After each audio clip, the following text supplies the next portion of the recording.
নমস্কার। যে 5টি কারণে আপনাকে অসুস্থ করে ফেলে দিতে পারে। নাম্বার 1, আপনি যদি হতাশ হয়ে পড়েন তবে আপনার ফুসফুসেতে ক্ষতি হতে পারে। নাম্বার 2, যদি আপনি সব বিষয়ে রাগ দেখান তবে আপনার লিভার খারাপ হয়ে যাবে। যদি আপনি ভয় পান সব কাজে তবে আপনার কিডনি নষ্ট হতে পারে।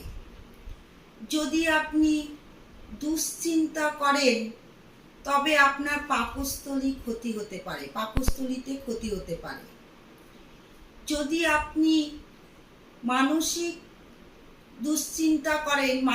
চিন্তা করেন তবে আপনার হার্ট এবং ব্রেনে ক্ষতি হতে পারে।